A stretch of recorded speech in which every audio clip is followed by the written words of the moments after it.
Assalamualaikum, dokter. Saya mau tanya terus terang. Saya ini suka sekali makan timun tiap hari.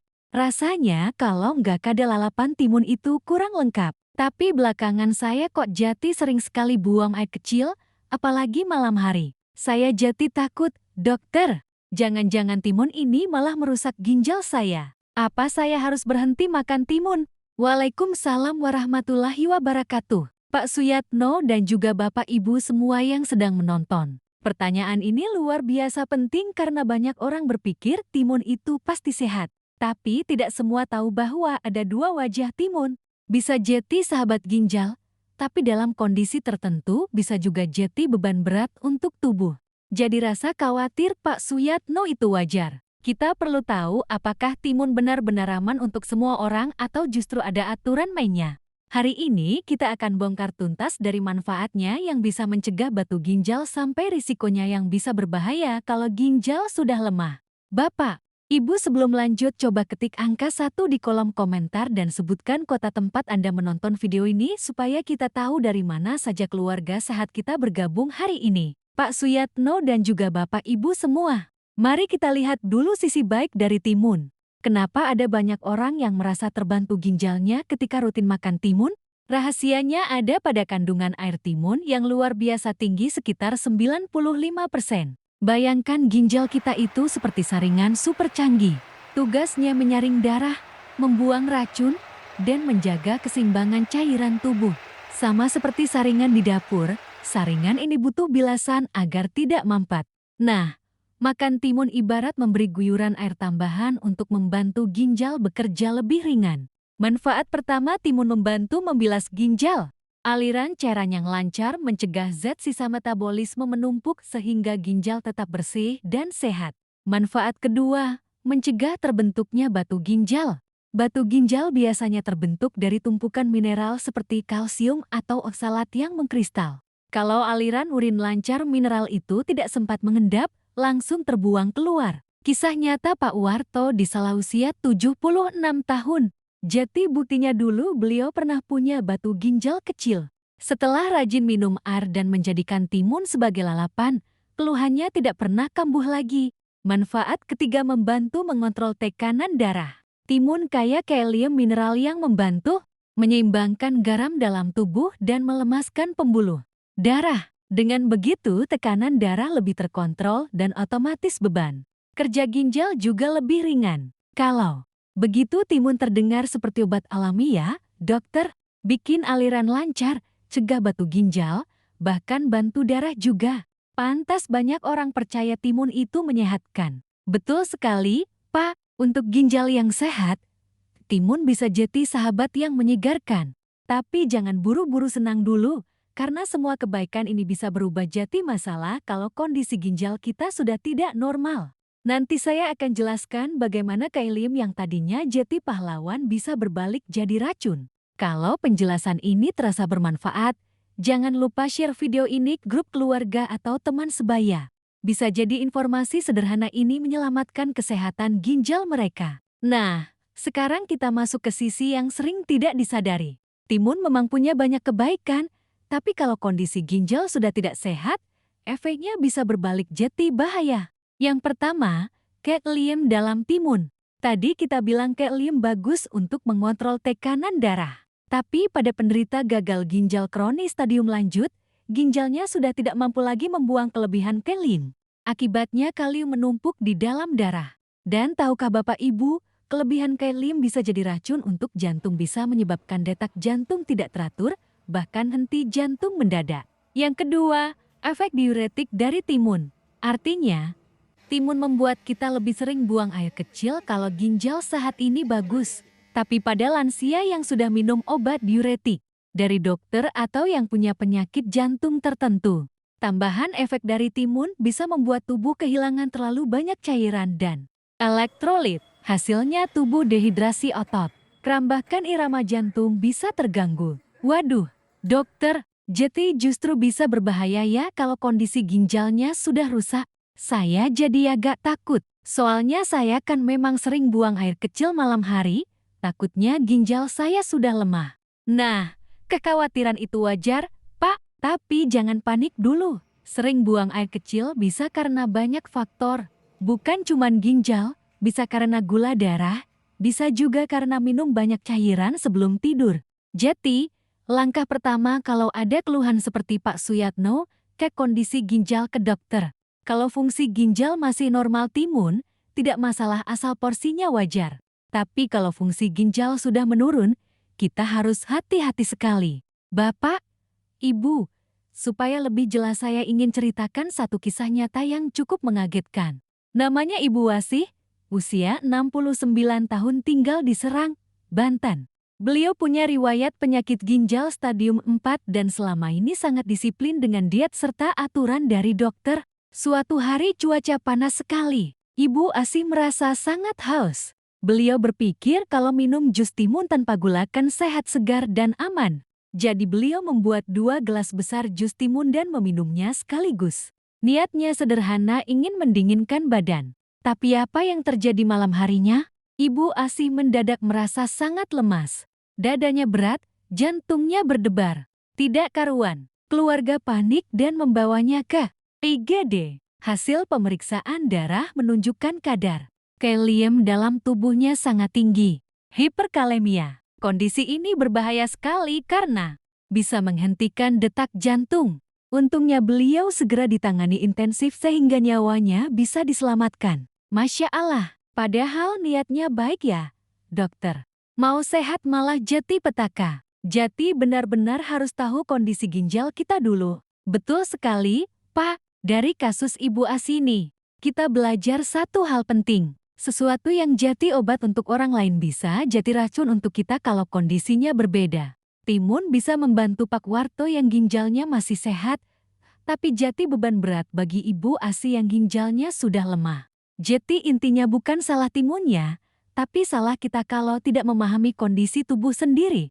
Pak Suyatno, tadi kita sudah bicara tentang 2 wajah timun bagi ginjal. Ada yang membantu, ada yang membebani. Tapi menariknya timun ternyata menyimpan banyak manfaat lain yang jarang sekali dibahas, terutama untuk orang usia lanjut. Manfaat pertama timun mengandung silika, yaitu mineral langka yang berfungsi seperti semen alami bagi jaringan ikat. Silika membantu memperkuat tulang, menjaga kesehatan tulang rawan di persendian, dan membuat kulit tetap kenyal. Untuk lansia yang sering mengeluh nyeri sendi atau mulai mengalami pengeroposan tulang, asupan silika dari timun bisa menjadi pendukung alami yang sangat berharga. Manfaat kedua, timun punya zat bernama cucurbitacin. Pernah Bapak Ibu makan timun dan merasa ada sedikit pahit? Nah, rasa pahit itu berasal dari cucurbitacin. Zat ini ternyata punya sifat anti-inflamasi dan anti kanker. Dalam jumlah kecil, ia bisa membantu melawan peradangan tersembunyi di dalam tubuh, peradangan yang sering menjadi akar dari penyakit kronis pada lansia. Manfaat ketiga yang paling menakjubkan adalah kandungan fisetin. Fisetin ini adalah antioksidan yang berfungsi melindungi otak. Penelitian menunjukkan bahwa fisetin bisa melindungi sel-sel saraf dari penuaan dan kerusakan serta membantu meningkatkan daya ingat. Bahkan ada studi yang menyebutkan fisetin dapat memperlambat perkembangan penyakit demensia atau pikun. Wah, jadi bukan hanya untuk ginjal ya dokter, tapi juga untuk sendi, kulit, bahkan otak. Baru kali ini saya dengar ada zat namanya fisetin. Iya, Pak, itulah hebatnya makanan alami. Kadang yang terlihat sederhana ternyata menyimpan banyak bonus kesehatan. Jadi jangan pernah remehkan lalapan sehari-hari. Kalau dikonsumsi dengan bijak, ia bisa jadi perlindungan, menyeluruh dari ginjal, tulang, sampai otak. Nah, Bapak Ibu, setelah kita bahas manfaat yang luar biasa dari timun, kita juga harus tahu siapa saja yang tidak boleh sembarangan mengonsumsi timun. Karena bagi kelompok tertentu, timun bisa jadi musuh. Pantangan pertama, penderita gagal ginjal kronis stadium lanjut. Kalau sudah masuk stadium 4 atau 5 atau bahkan sedang menjalani cuci darah, maka timun harus dibatasi ketat, bahkan sebaiknya dihindari. Kandungan kaliumnya bisa menumpuk dalam darah dan beracun bagi jantung. Pantangan kedua, pasien dengan pembatasan cairan. Ada sebagian orang dengan gagal ginjal parah atau gagal jantung yang dilarang minum lebih dari 1 liter air per hari. Karena 95% isi timun adalah air. Memakan timun sama saja dengan menambah asupan cairan. Kalau sampai berlebihan bisa menimbulkan penumpukan cairan berbahaya di tubuh, misalnya di paru-paru atau jantung. Pantangan ketiga, pengguna obat tertentu. Beberapa obat tekanan darah dari golongan ACE inhibitor atau ARB punya efek samping meningkatkan kadar kalium. Kalau obat itu dikombinasikan dengan makanan tinggi kalium seperti timun, kadar kalium bisa pelan-pelan naik hingga level berbahaya. Waduh, berarti orang seperti saya ini harus hati-hati ya, dokter. Saya memang minum obat darah tinggi tiap hari meskipun saya tidak tahu itu jenis apa. Nah, itu penting sekali. Pak, karena kadang pasien tidak sadar obat yang diminum punya interaksi dengan makanan. Jadi selalu lebih aman konsultasikan ke dokter kalau ingin rutin makan makanan tertentu. Jangan sampai niat sehat malah jadi bumerang. Sekarang mari kita bahas hal yang sering disepelekan. Efek samping timun kalau dimakan berlebihan.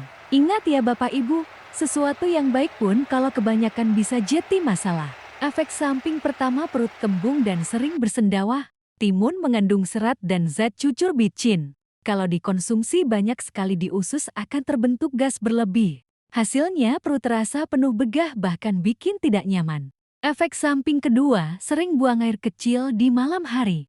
Karena sifat diuretiknya kalau makan timun banyak di sore atau malam kita bisa terbangun berkali-kali untuk buang air kecil. Akibatnya kualitas tidur terganggu. Padahal, tidur nyenyak sangat penting untuk pemulihan tubuh lansia. Efek samping ketiga, risiko keracunan pestisida. Kulit timun memang kaya gizi, tapi juga bagian yang paling sering terpapar pestisida saat ditanam. Kalau tidak dicuci bersih, lalu dimakan mentah bersama kulitnya zat kimia, itu bisa masuk ke tubuh dan merusak organ dalam jangka panjang. Efek samping keempat, reaksi alergi. Walaupun jarang ada orang yang alergi timun, gejalanya bisa berupa gatal di mulut ruam, di kulit, atau bibir bengkak. Kalau pernah mengalami ini setelah makan timun, sebaiknya hindari. Efek samping kelima, rasa pahit di ujung timun. Rasa pahit berasal dari cucur bacin yang terlalu tinggi. Kalau kebetulan dapat timun yang sangat pahit, ini bisa lebih mengiritasi pencernaan apalagi untuk perut sensitif. Oh, pantesan dokter. Saya kalau makan timun malam-malam suka terbangun untuk buang air kecil. Saya kira cuman karena banyak airnya, ternyata memang ada efek diuretiknya. Ya, betul sekali, Pak. Jadi bukan berarti timun itu berbahaya untuk semua orang. Hanya saja kita harus bijak mengatur waktunya, porsinya, dan cara mengolahnya. Baik. Setelah kita tahu manfaat pantangan dan efek sampingnya sekarang, mari kita masuk ke bagian solusi. Bagaimana cara makan timun supaya manfaatnya terasa tapi risikonya bisa dihindari? Langkah pertama, cuci timun dengan benar. Karena kulit timun paling sering terkena pestisida, maka jangan asal dibilas. Cuci di bawah air mengalir sambil digosok lembut. Bisa juga direndam sebentar dalam air yang dicampur cuka apel atau soda kue lalu dibilas bersih. Dengan begitu kita tetap bisa makan timun bersama kulitnya tanpa takut residu kimia. Langkah kedua, atur porsi dengan bijak. Tidak ada aturan kaku, tapi untuk lansia cukup setengah sampai 1 buah timun ukuran sedang per hari. Itu sudah cukup untuk dapat manfaat tanpa berlebihan. Hindari mengonsumsi dalam bentuk jus dalam jumlah besar karena konsentrasinya tinggi dan bisa membebani ginjal atau menyebabkan kembung. Langkah ketiga, atur waktu konsumsinya. Kalau dimakan malam hari, efek diuretik timun bisa bikin sering terbangun untuk buang air kecil.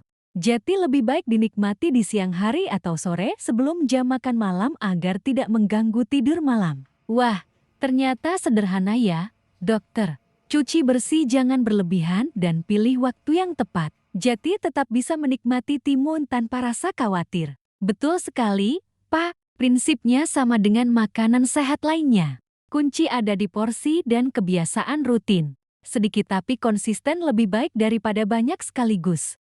Bapak, Ibu, dari awal kita sudah melihat dengan jelas bahwa timun punya 2 wajah. Untuk ginjal yang sehat, ia bisa jadi sahabat luar biasa membantu bilas ginjal, cegah batu, dan bantu kontrol tekanan darah. Tapi untuk ginjal yang sudah lemah, timun bisa jadi beban kalium menumpuk cairan berlebih bahkan risiko gangguan jantung. Disinilah pelajaran pentingnya kenali kondisi tubuh sendiri. Jangan asal ikut tren. Jangan asal meniru kebiasaan orang lain. Sesuatu yang jadi obat untuk Pak Warto belum tentu cocok untuk Ibu Asih. Sama halnya yang dialami Pak Suyatno. Mungkin sering kencing malam bukan langsung berarti ginjal rusak, tapi tanda bahwa perlu dicek kondisi tubuh lebih jauh. Iya, dokter. Saya jadi sadar selama ini saya kira semua orang bisa makan timun sesuka hati. Ternyata tergantung kondisi. Jadi memang harus bijak. Ya, betul sekali, Pak. Itulah sebabnya saya selalu mengingatkan jangan pernah meremehkan pemeriksaan rutin. Dengan mengetahui kondisi ginjal, kita bisa menentukan apakah timun jadi sahabat atau musuh. Ingat, tujuan kita bukan sekadar kenyang, tapi kualitas hidup yang lebih baik di usia emas. Baik Bapak, Ibu, kita sudah sampai di ujung perbincangan hari ini. Mari kita simpulkan, timun itu ibarat pedang bermata dua. Untuk ginjal yang sehat, ia bisa jadi sahabat membantu membersihkan, mencegah batu ginjal, dan mengontrol tekanan darah. Bahkan ada bonus lain silika untuk tulang cucur bicin, untuk peradangan dan fisetin untuk otak. Tapi pada ginjal yang sudah lemah timun bisa jadi beban berat. Kandungan kalium bisa menumpuk airnya, bisa berlebih bahkan berbahaya bagi jantung. Disinilah pentingnya mengenali kondisi tubuh sendiri. Obat bagi orang lain bisa jadi racun bagi kita. Terima kasih banyak dokter saya. Jadi jauh lebih paham sekarang. Jadi saya tidak perlu langsung takut, tapi juga tidak boleh sembrono. Saya akan coba lebih bijak mengatur porsi dan waktunya. Masya Allah. Betul sekali Pak Suyatno. Semoga pengalaman ini juga jadi pelajaran untuk Bapak Ibu semua. Ingatlah, kesehatan sejati bukan soal mengikuti semua nasihat, tapi soal memahami apa yang benar-benar dibutuhkan tubuh kita. Kalau Bapak Ibu merasa video ini bermanfaat, jangan lupa tekan like, klik subscribe, dan nyalakan loncengnya. Tulis juga di komentar bagaimana cara favorit Anda menikmati timun. Mari kita saling berbagi inspirasi. Saya akhiri dengan doa. Semoga Bapak Ibu semua diberi kesehatan yang panjang umur, tetap kuat dan bahagia di usia emas. Wassalamualaikum warahmatullahi wabarakatuh. Informasi dalam video ini hanya bersifat edukasi umum, bukan pengganti konsultasi langsung dengan dokter. Jika Anda punya penyakit ginjal, jantung, atau kondisi kesehatan tertentu, selalu diskusikan dulu dengan dokter sebelum mengubah pola makan.